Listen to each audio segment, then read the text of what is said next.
Well, hello there again, my lovely viewers. I will apologise that it's been a very long time since I've made a video, but here I am. I'm going to do another little lecture, kind of continuing from my last one, where I looked at oxidation states. So what we're going to do today is have a look at what are called half reactions, which are basically how you can apply oxidation states, and do some chemistry, like meaningful chemistry with them. Let's try and get the camera to focus. So, what is a half reaction, for starters? So let's give a couple of examples. These are basically, as they say, normally you'll have two chemicals reacting together, say A and B. A half reaction is basically, in an oxidation or reduction reaction, what's happening to half of the reaction. So basically half of one of the reagents, what's happening to it. So let's give a couple of simple examples. I'm going to start off with basically how we define these. So say we go Ca2 plus 2E minus reversibly gives calcium. Now in this, that would be AQ and that would be solid. Now, those of you that remember your periodicity chemistry, I might cover this later. Calcium is a very, very reactive metal. And this reaction is actually written backwards, but you always write these as reductions. So calcium there, gains 2 electrons, becomes calcium metal. Now there's a number of things that go with this, including what's called a standard electrode potential, which is written as E0 with a line through it like that. And there's a number of conditions that define how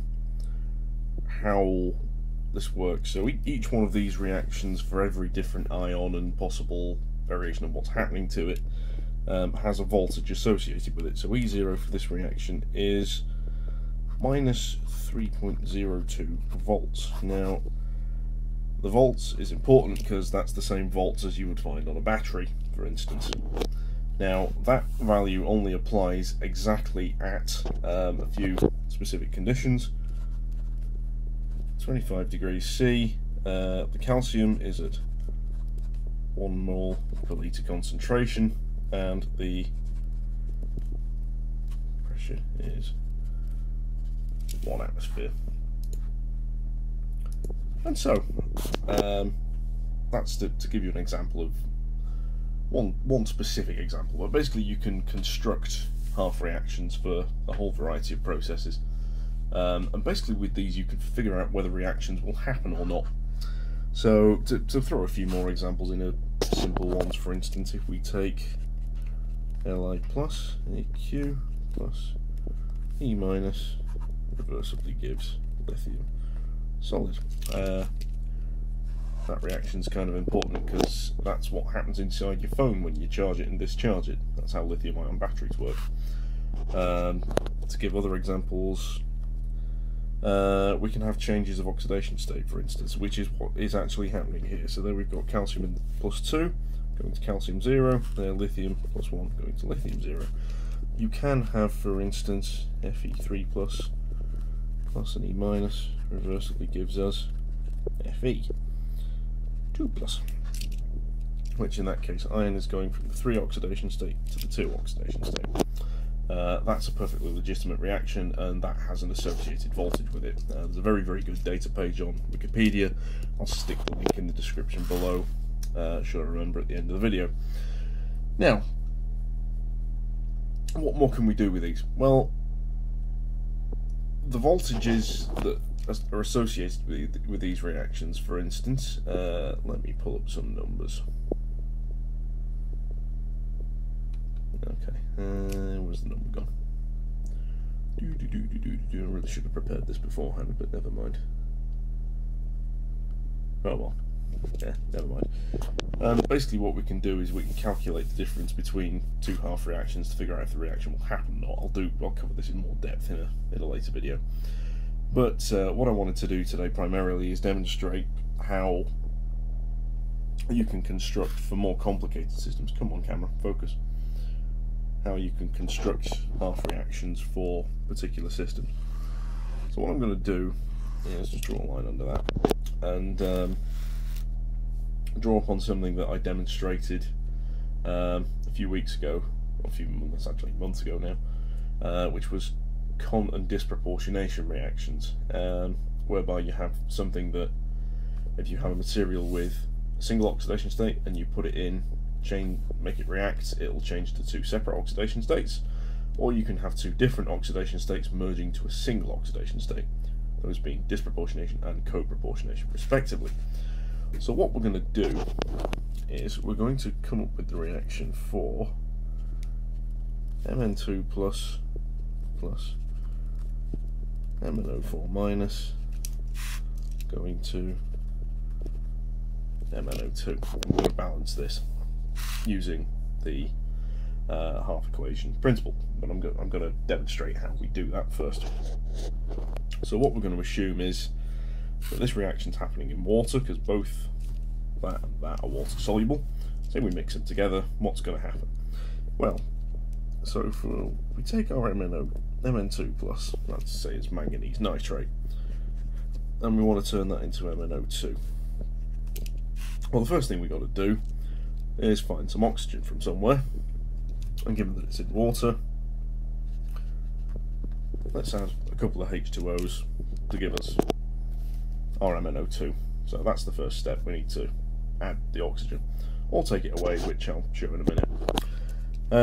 But now we've added some protons, which, well, hang on, we don't need those.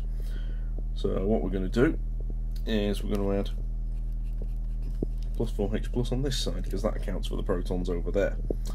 Now what we've done is we've mucked up the charge, because we've got 2 plus there, and we've got 4 1 pluses there, so we're on plus 2 that side, plus 4 this side. So how do we balance this? Well, what we do is we add a couple of electrons there. So in the order of what you do, figure out what your starting material is, figure out what your end material is, add the oxygens, add the protons to get rid of the excess protons, and then add the electrons to balance the charge. So you'll see there we've got our manganese 2 plus is giving us manganese O2, so that's in the plus 4 oxidation state, and the 2 electrons are being given away. Right, okay. Next step. Now the other half of this reaction will be converting MnO4 minus, which is permanganate, into MnO2. So this is a similar principle. MnO4 minus is giving us MnO2. Now we've got more oxygen on that side than we have on this side, so we're going to do the same thing. Let's add a couple of H2Os on this side, so we know where the oxygen's gone. But now we've gained some protons over here, same as we had above, so we're going to have to add some over there to account for that. Now the right hand side of this is electrically neutral. We've got an MnO2, which is solid, neutral molecule, and we've got 2 waters again, which are neutral. So what we are going to do is we're going to add our electrons. Let's do 3e minus over there, and then we've got minus, minus, minus, minus, and then 4 pluses, giving us the nice balanced charge. Now what we need to do is put these 2 bits together in order to be able to make our equation balanced. Now how do we do that? Well, the easiest way of doing it is to find, what we basically need to do is get rid of the electrons. We've got a 2 and a 3. Now we can't really multiply that by 1.5, and we can't really multiply that just leave that as it is. What we're going to have to do is 2 times 3, which is 6. So make both equations equal 6 electrons in total. So we're basically going to take the top equation, multiply that by 3, and the bottom one by 2. Now let's do that. So we get 3Mn2 plus 6H2O is giving us 3MnO2 plus 4 times 3 is 12. 12H plus plus Z minus. And then from the other equation, we're adding 2 MnO4 minus plus 4H plus 6 electrons. And then on the right hand side, plus 2 MnO2 plus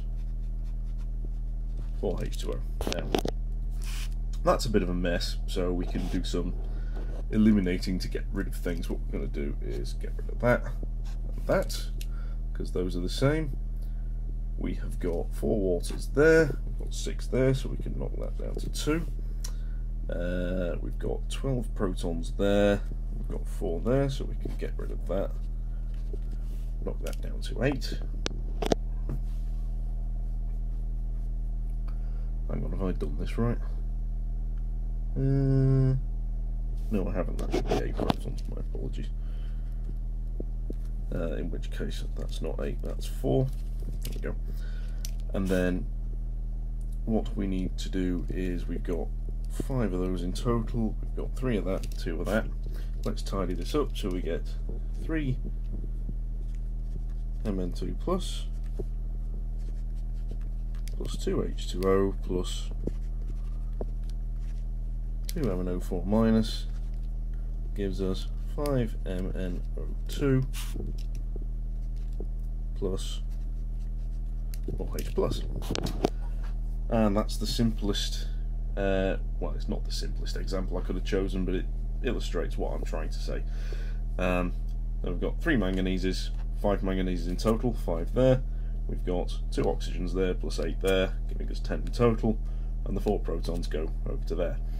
Now this isn't a completely balanced equation. You would have some K plus associated with that, and you would have some nitrate associated with that to tidy things up a bit, but this is the important electrochemical thing.